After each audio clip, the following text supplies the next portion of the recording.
Assalamualaikum warahmatullahi wabarakatuh. Selamat siang. Perkenalkan, nama saya Karnadi Wijaya dari kelas 6 C1 Universitas Bhayangkara Jakarta Raya. Di sini saya akan menjelaskan mengenai Undang-Undang Perlindungan Anak. Mengapa saya ingin membahas Undang-Undang Perlindungan Anak?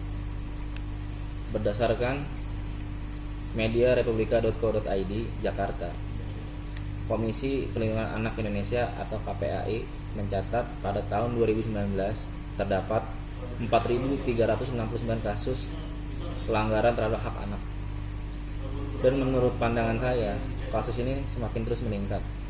Oleh karenanya, saya ingin membahas mengenai Undang-Undang Perlindungan Anak yang bersumber dari dosen saya, yaitu Dr. Rahman Amin SH MH. Ya, langsung saja ke pembahasan materi mengenai Undang-Undang Perlindungan Anak. Membahas tentang anak merupakan suatu hal yang sangat penting karena anak merupakan potensi nasib suatu generasi atau bangsa di masa mendatang. Sehingga perlu diperhatikan dan mendapat segala kebutuhan yang sesuai dengan perkembangan anak tersebut untuk menjamin tumbuh kembang anak. Perhatian terhadap masalah anak sudah lama ada sejalan dengan peradaban manusia itu sendiri. Dari hari ke hari semakin berkembang. Mengingat anak merupakan putra kehidupan, masa depan bangsa dan negara, sehingga memerlukan pembinaan, bimbingan khusus agar dapat berkembang secara fisik, mental, dan spiritual dengan maksimal. Pemerintah Indonesia mengesahkan Undang-Undang Nomor 1 Tahun 1946 tentang Peraturan Hukum Pidana atau dikenal dengan KUHP, yang di dalamnya terdapat substansi yang mengatur tentang perlindungan terhadap anak dalam bidang hukum pidana, antara lain Pasal 45, Pasal 46, 47, 285, dan Pasal 287, Pasal 292 KUHP. Selanjutnya, pemerintah Indonesia mengeluarkan Undang-Undang Nomor 4 Tahun 1979 tentang kesejahteraan anak. Bagian konsideran menimbang menyatakan bahwa anak adalah potensi serta penerus cita-cita bangsa yang dasar-dasarnya telah diletakkan oleh generasi sebelumnya. Kemudian pemerintah Indonesia mengeluarkan Keputusan Presiden Nomor 36 Tahun 1990 tentang pengesahan Konvensi tentang Hak-Hak Anak. Sehingga ketentuan yang tercantum dalam Konvensi tentang Hak-Hak Anak telah menjadi landasan hukum dalam penyelenggaraan pelindungan dan pemenuhan hak-hak anak di Indonesia.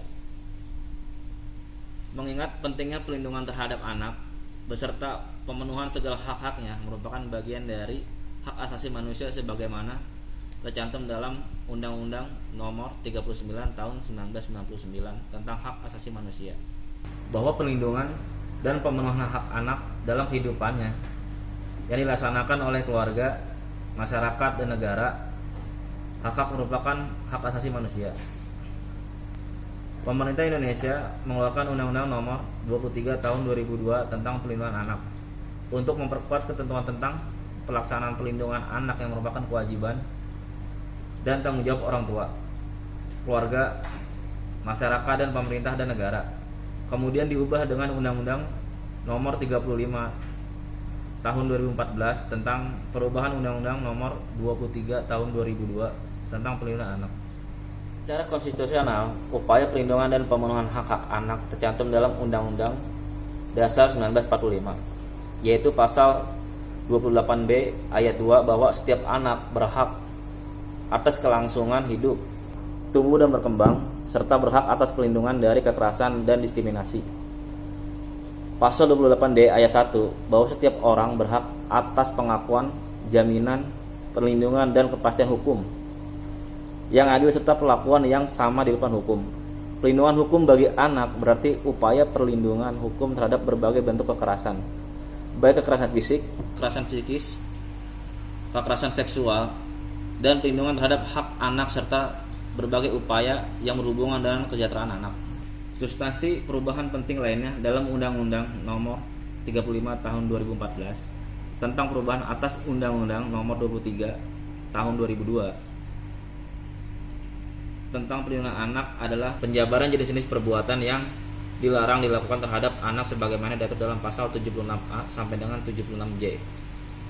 Pemberatan sanksi pidana dan dengan bagi pelaku kejahatan terhadap anak sebagaimana diatur dalam pasal 77 sampai dengan pasal 89 dengan tujuan untuk memberikan efek jera serta mendorong adanya langkah konkret untuk memulihkan kembali fisik, psikis, dan sosial anak korban dan anak pelaku kejahatan dengan tujuan untuk mengantisipasi agar anak sebagai korban atau anak sebagai pelaku kejahatan tidak menjadi pelaku kejahatan yang sama di masa yang akan datang. Demikian materi yang saya sampaikan mengenai Undang-Undang Perlindungan Anak. Semoga bermanfaat untuk teman-teman semua. Assalamualaikum warahmatullahi wabarakatuh.